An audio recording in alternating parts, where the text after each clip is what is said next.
knocked off a large block of the stone on the corner there. This is the 75-foot Arch of Constantine. It was built in the 4th century to celebrate the first Roman emperor to convert to Christianity. Constantinople is known for its strong walls, rich history, and the many secrets buried under its streets. Today, one of those secrets has been uncovered, a forgotten library hidden underground for many centuries. Inside it, a single scroll holds information that can change everything we believe. What truth does this scroll hold? Why was it hidden so deeply? Join us as we explore the details of this discovery. Constantinople, city of layers and living memory. Constantinople, today known as Istanbul, stands on one of the most important pieces of land in the world. The city rests where Europe and Asia meet, and this location shaped its entire history. Its story begins long before the time of Constantine, but everything changed when he refounded the ancient town of Byzantium in the early 4th century. When Constantine declared the new city as his capital in the year 330, he created a center of power that lasted for more than 1,000 years. This city became the heart of the Eastern Roman Empire, later called the Byzantine Empire, and it grew into a place filled with administration, religion, and learning. The geography of the city explains why it became so important. Constantinople sits on a peninsula bordered by the Bosporus Strait, the Golden Horn Inlet, and the Sea of Marmara. These waters created natural protection, but also made the city a major point for travel and trade. Goods, ideas, and people from Africa, Asia, and Europe passed through its ports every day. Merchants brought spices, silk, metals, books, and rare objects. Ships carried travelers, diplomats, and teachers. All of this movement created a strong need for record-keeping. Reports, letters, trade logs, religious writings, and government decisions had to be stored. As the capital of an empire, Constantinople required places for documents, maps, and important texts to be kept safe and organized. This produced a long tradition of libraries, archives, and scriptoria attached to imperial offices and religious institutions. The city became more complex as centuries passed. One of the most interesting things about Constantinople is that it grew upward and downward at the same time. Older buildings were not always removed. Instead, new ones were built directly on top of earlier foundations. Fires, natural wear, and repeated rebuilding created a city made of many layers. Under churches, markets, palaces, and ordinary homes stood older floors, thick walls, storage areas, and underground spaces. Because of this, the city kept its memory inside the earth as much as on the surface. The underground world of Constantinople was both practical and highly advanced. Large cisterns collected water for the city, and some of these structures still survive. The most famous example is the Basilica Cistern, a massive chamber supported by many stone columns. These cisterns were not only water storage systems, but also strong, protected spaces that could survive fires or attacks. Other underground areas included basements, food storerooms, and vaulted rooms used for holding supplies.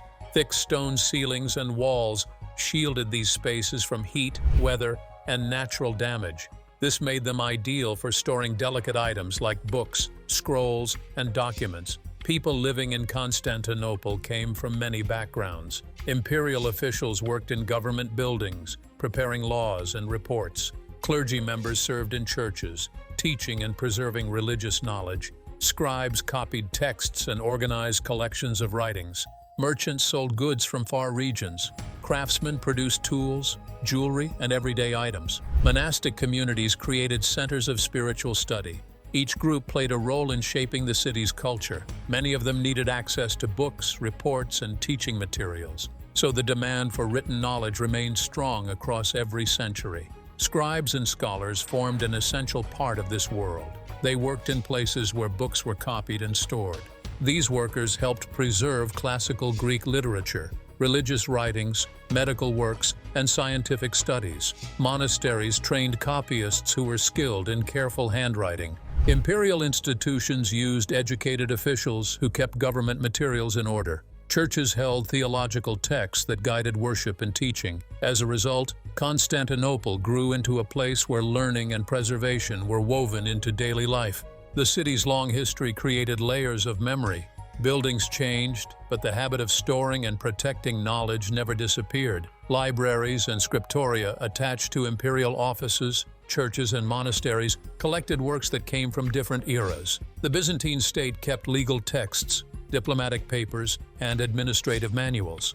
The church guarded religious writings and commentaries. Monastic libraries held many copies of older works. Because so many groups participated in preservation, Constantinople became a living archive of the ancient world. This rich background raises an important question. If Constantinople held so many layers of life and learning, what kinds of organized collections did emperors and church leaders create to protect the most valuable works? The Imperial Library. What Byzantium collected and why? The Imperial Library of Constantinople is one of the most discussed subjects in Byzantine studies. Scholars agree that the city had strong traditions of copying, collecting, and protecting books, but they also agree that the system was not always a single, centralized library. Instead, knowledge lived across several types of collections supported by emperors, church leaders, monks, officials, and private families. To understand how these collections worked, it is necessary to look at the copying programs, the kinds of books preserved, the workers involved, and the debates that surround the subject today. The roots of book preservation in the city go back to the 4th century, when Constantine and his son Constantius II supported efforts to secure important texts. Officials in this era encouraged the transfer of fragile works written on papyrus onto stronger parchment. This action protected classical Greek literature, philosophical works, medical knowledge, and many historical texts that would otherwise have faded with time. Educated figures such as Themistius, who worked in imperial service, helped guide these programs by advising on what needed to be copied. Roles similar to readers or librarians appear in administrative records from this period, which shows that book care was already an organized responsibility within the imperial system. The collections themselves were diverse. The imperial administration kept laws, decrees, tax records, foreign agreements, and reports from provincial governors. These documents helped officials manage the empire's daily affairs. Classical Greek and Roman texts formed another major category. Epic works, tragedies, comedies, and philosophical writings were valued for education and cultural identity. Scientific and medical works were also collected, since they supported doctors, teachers, and administrative planning. The church added its own materials, including theological texts, sermons, commentaries, and writings by early Christian thinkers. Maps, military manuals, and geographic surveys helped guide the empire's defense and growth. Altogether, these categories show a wide interest in knowledge that touches every part of public and spiritual life. Books in Byzantium did not stay in one place. Scholars today identify 5 major types of libraries that shaped the city's learning environment. The first category is imperial collections, which were linked to the court and the administration. The second category is patriarchal libraries, which belong to the leading church authorities. The third category is monastic libraries, which existed inside monasteries where monks copied and studied texts. The fourth category is private libraries, held by wealthy scholars and officials. The fifth category is university-like collections, which developed around teaching centers such as the one founded in the 5th century under imperial support. This spread of materials across different institutions means that no single building held all important works at once. Instead, knowledge moved through a network of connected places. The workforce behind these collections was skilled and disciplined. Scribes copied texts by hand, often working for long hours to ensure accuracy. Copyists prepared new manuscripts when older ones decayed. Grammarians taught students how to read and understand classical works. Imperial secretaries organized state records. Bishops and priests managed church writings. Monastic librarians guarded their collections with great care. These workers used various techniques, including the reuse of parchment through palimpsest practices, where older writing was scraped off and replaced with new text to conserve materials. Many ancient works survived only because Byzantine copyists dedicated their time to reproducing them. A major discussion among historians concerns the true form of the imperial library. Some early accounts describe a large and organized library in the late antique period. Others argue that the evidence is limited and that it is unlikely that all important texts were stored in a single grand structure. Many scholars believe that materials were scattered among imperial offices, churches, schools, and monasteries rather than kept under one roof. The city also experienced several fires across its long history, which may have damaged some collections and forced their relocation. This situation created a flexible but sometimes fragile preservation system. Even with these debates, one fact remains clear. Byzantine rulers, church leaders, and scholars cared deeply about protecting knowledge. They invested in copying programs, organized workers, and maintained collections across many buildings. Their actions saved countless works of ancient literature, science, and religion. Because these collections were spread across the city, some materials were likely kept in secure underground rooms, storerooms, and vaults when they were considered too precious or too vulnerable for normal shelves. This leads to a guiding question for the next chapter. If Byzantine leaders guarded their most valuable texts with such care, where did they hide the materials that they believed could not be risked in ordinary libraries? How Byzantium hid things underground. Constantinople developed one of the most impressive underground systems in the ancient world. The people of the Byzantine Empire learned early that life in their capital required strong engineering. Water had to be stored, goods had to be protected, and valuable documents needed safe places away from fire, attack, and decay. This led to an entire city beneath the surface, filled with cisterns, basements, tunnels, and stone chambers. These structures were built for practical needs, but they also became essential for protecting objects that the empire could not risk losing. The most famous part of this system was the network of cisterns. Byzantine engineers created huge underground waterworks that could hold great volumes of water. These cisterns were made with rows of stone columns, brick arches, and thick waterproof coatings. The Basilica cistern is the best example. It is a vast hall supported by many tall columns arranged in long lines, with arched ceilings that make the space steady and cool. The design kept the water clean and the temperature stable. This same stability made cisterns perfect for storing fragile items during emergencies. When a fire swept across the streets above, the heavy stone and deep location shielded anything placed inside. Many cisterns were smaller and located beneath public buildings, markets, or churches. These cisterns usually stayed cool throughout the year, and this constant environment protected objects from damp air and mold. Because the city suffered many fires, especially in crowded districts where homes were made of wood, underground rooms became natural safe spots.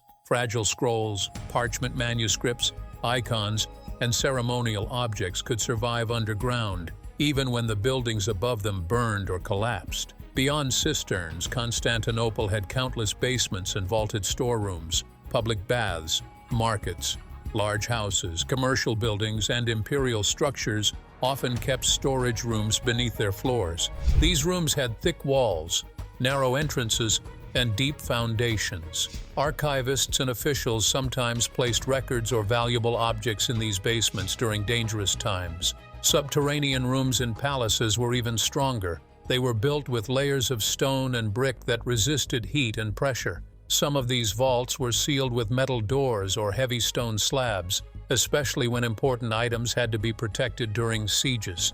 Evidence from written sources and archaeology shows that sealed storage was a real part of Byzantine life. During attacks on the city, clerical archives guarded their documents by placing them in stone vaults inside churches. Imperial treasuries sometimes hid diplomatic records or financial documents in closed rooms deep within palace grounds. When foreign armies approached, officials sealed lists, maps, letters, or sacred items behind thick walls to keep them safe from destruction or theft. A number of accounts describe valuables being walled off when invaders were expected, reflecting a habit of using underground spaces as a final layer of protection. Monasteries added another dimension to this system. Many monasteries became long-lasting centers of learning and preservation. Their libraries were usually located in rooms with limited windows, strong walls, and controlled access. Some monasteries even built special repositories under their buildings. These underground rooms were secure, cool, and free from the loud activity of the city. This leads to an important question. If underground rooms protected many treasures and documents, what kind of writings would the empire choose to hide in such places? The content that got hidden. The Byzantine Empire did not hide texts without reason. Every decision to protect, restrict, or seal a work came from real political needs, religious struggles, or practical concerns. Some writings were considered harmful to unity. Others were valued so highly that they required extraordinary care. A few contained advanced knowledge that leaders wanted to control. Understanding these reasons explains why underground rooms, sealed vaults, and guarded chambers became essential parts of the city's preservation culture. One major cause of restricted texts came from religious disputes. Byzantium experienced many theological debates across its long history, and each conflict produced writings that some groups accepted and others rejected. Doctrines such as Arianism, monophysitism, monothelitism, and iconoclasm led to deep disagreements among bishops, emperors, and communities. During these periods, some texts were labeled dangerous. Writings that supported rejected teachings could be destroyed, locked away, or hidden by supporters who feared punishment. Church officials sometimes protected important records of councils, sermons, or theological arguments by storing them in secure places. Clerical workers, similar to readers or librarians, occasionally managed these materials, ensuring that they survived even when they could not be used openly. Political concerns created another category of protected writings. The empire produced constant streams of official documents, diplomatic reports, secret treaties, tax registers, internal correspondence, and military manuals all contained sensitive details. If invaders captured these materials, they could learn about defensive plans, weaknesses in the administration, or important political secrets. For this reason, imperial archives kept many of these documents in controlled areas of the palace. When danger approached, officials sometimes moved these records to sealed rooms or deep storerooms to prevent enemies from reaching them. Protecting information about allies, rivals, or provincial conditions was part of maintaining imperial stability. Scientific, medical, and technical works were also guarded. Byzantine scholars copied texts from earlier Greek writers such as Galen, Aristotle, and other specialists in astronomy, mathematics, engineering, and medicine.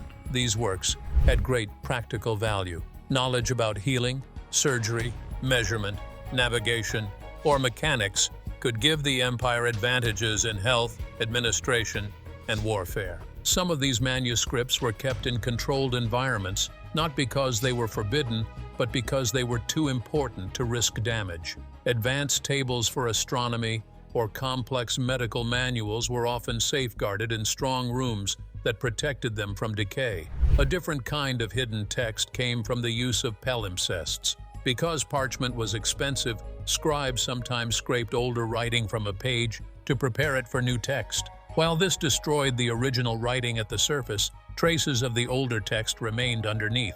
This made the earlier words invisible at the time but recoverable centuries later through modern study. In this way, many older works survived unintentionally inside newer manuscripts. This raises a final question for the next chapter. If texts were hidden for such important reasons, who were the trusted people chosen to guard them? And how did their decisions shape the survival of Byzantium's written memory? Librarians, scribes, and those who kept the records. Manuscripts in the Byzantine Empire did not survive by chance. They lasted because certain people cared deeply about them. These people were librarians, scribes, monks, teachers, private collectors, imperial workers, and trained readers who managed written knowledge. Their work shaped which ideas lived and which ideas vanished. Understanding these roles helps explain how books moved from hand to hand, how they were stored, and how they reached later ages. Within the imperial court, there were officials responsible for texts. One important group was made of people known as readers. A reader often served in major churches like the Great Church or worked under the Patriarchate. A reader such as Agathon held responsibilities that went far beyond reading aloud during liturgy. These officers cataloged manuscripts, copied official documents, stored records safely, taught younger assistants, and maintained order in the libraries attached to the court or the patriarchal building complex. The court valued these individuals because they preserved laws, religious writings, hymns, and theological works that guided decision-making. Their status was neither very high nor very low, but they held respected positions because the empire relied on written memory. The scribes formed another important group. Some scribes worked for the state, but the largest number lived in monasteries. Monasteries such as the Studios Monastery became major centers of book production. Monks followed precise rules that shaped their work. They copied scripture, homilies, commentaries, liturgical chants, legal manuals, and classical texts from earlier Greek authors. Many monks wrote in quiet rooms with steady lighting and controlled spaces that protected parchment from moisture. Their copying work followed the rhythm of the liturgical year. Certain seasons demanded more production of hymn books. Other seasons encouraged commentary writing or preservation of older works. Because monks took vows tied to obedience and devotion, they approached copying as a spiritual duty. They viewed writing as part of protecting the faith and guarding learning. Private collectors also played a large role in preserving manuscripts. Wealthy officials, scholars, and well-educated nobles maintained libraries inside their homes. Owning books showed refinement, education, and cultural power. Some patrons paid scribes to copy works that interested them. Others hired skilled scholars to teach them or catalog their libraries. These private readers often saved works that were not central to the state or the church, such as medical manuals, philosophical texts, rhetorical treatises, or scientific writings. Private libraries sometimes survived political changes better than public ones because they were scattered across the city rather than stored in one central location. Daily life around books required skill and attention to physical detail. The empire gradually shifted from scrolls to codices. Scrolls were long and harder to store, while codices were easier to stack, carry, and read. Scribes used parchment, which came from animal skin, and sometimes used wax tablets for quick notes or drafting. Binding involved sewing parchment leaves and covering them with wooden boards wrapped in leather. Shelving required strong wooden racks or stone niches to protect books from damp air. Many libraries placed manuscripts horizontally rather than vertically to reduce pressure on the bindings. To protect items from fire, some collections used stone chests or kept important manuscripts in underground rooms with stable temperature.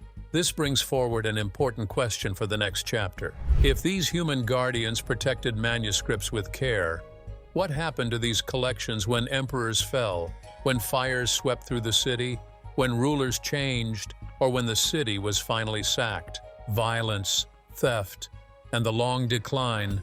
What was lost and why?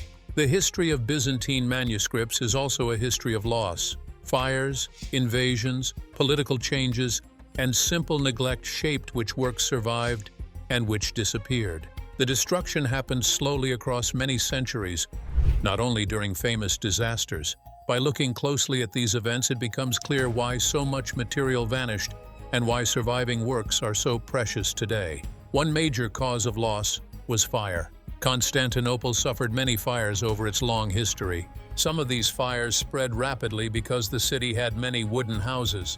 Flames moved from street to street, destroying markets, workshops, homes, and sometimes public buildings. Fires in the 5th century, for example, destroyed many volumes in the city.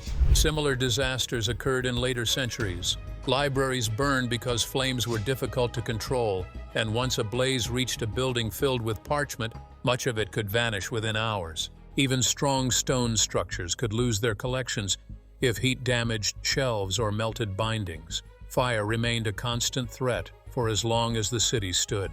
Another turning point came during the Fourth Crusade in the early 13th century. Crusader forces entered the city, looted buildings, and dismantled major religious and imperial sites. Many manuscripts were taken as treasure. Others were destroyed in the turmoil. The dispersal of manuscripts during this event changed the course of Byzantine cultural history. Some works were carried to Western Europe and kept in monasteries, private homes, or cathedral libraries. Others were lost entirely. Long-term effects included damage to trust between Eastern and Western Christians and significant weakening of the empire. The cultural blow was enormous because libraries that had been built over centuries could not be rebuilt quickly. A third major event was the conquest of the city by the Ottoman Empire in the 15th century. When the city fell, many institutions changed. Some archives survived and were transferred to Ottoman control. Others were abandoned and their contents scattered. A number of manuscripts found new homes in Ottoman libraries. Others moved to private hands. Later, during the following centuries, travelers from Europe acquired manuscripts through purchase or exchange. Scholars today debate how much of the old imperial library survived into this period. Some believe that most of it disappeared during earlier conflicts. Others argue that significant materials survived in monasteries or private collections and were later absorbed into new systems. Not all loss came from violence. Some loss came from practical decisions. Parchment was costly, so scribes sometimes reused old books. They scraped older writing off the surface to prepare the leaves for new text, creating palimpsests. Although this destroyed the surface text, traces remained beneath. This means that some lost works actually survived in hidden form. A well-known example is a manuscript later shown to contain works by Archimedes under a layer of medieval writing. Such layered survival gives hope that other lost works might still remain in forgotten manuscripts. But if so much was lost, moved, hidden, or transformed, what exactly was the forgotten library people began to whisper about? And why did it disappear so completely from maps and memory? The forgotten library: purpose, symbolism, controversies, and legacy. A forgotten library beneath Constantinople would not have been a single grand hall packed with shelves like ancient Alexandria. Scholars explain that the city's knowledge was usually scattered through many protected institutions. Instead of one unified vault, it was more likely a network of sealed chambers, storage rooms, scriptoria, and protected basements linked to the imperial court, major churches, respected monasteries, and wealthy private homes. The imperial palace complex had many administrative chambers, storerooms, and guarded rooms used to house sensitive paperwork. Some areas were reinforced with stone and built underground to keep records safe from fire or political danger. The Great Palace held tax documents, legal orders, imperial letters, diplomatic agreements, and technical manuals needed for state work. Some of these materials were moved underground during emergencies or palace renovations. Near this area was the patriarchal quarter around Hagia Sophia. This church kept its own treasury, records, and sacred books.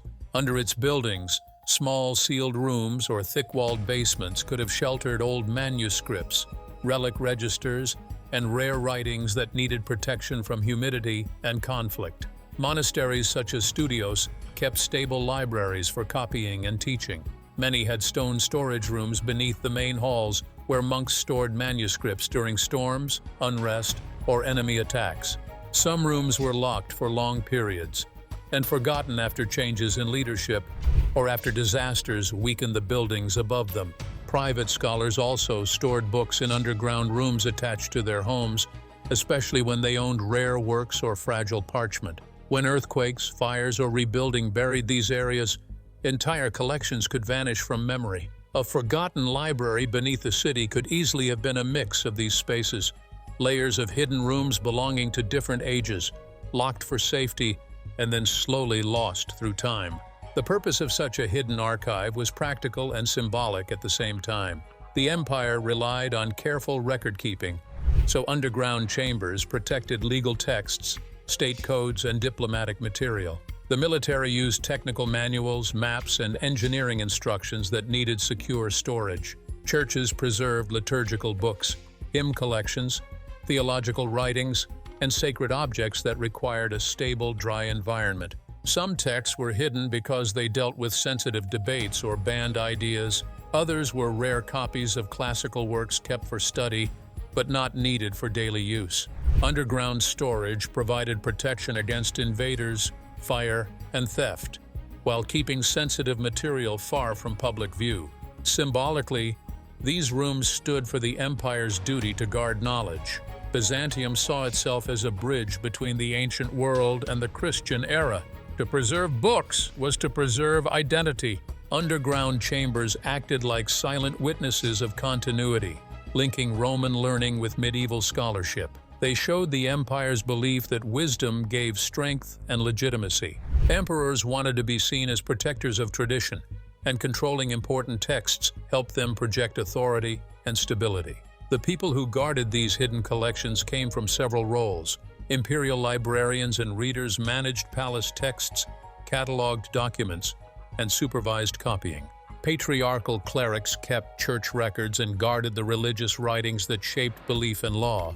Monks at centers like Stodios, Sakudion, and Mount Athos copied manuscripts with steady discipline and stored them in protective rooms. These keepers used simple but effective methods of protection. Thick stone walls controlled humidity. Narrow passages and low ceilings reduced fire movement.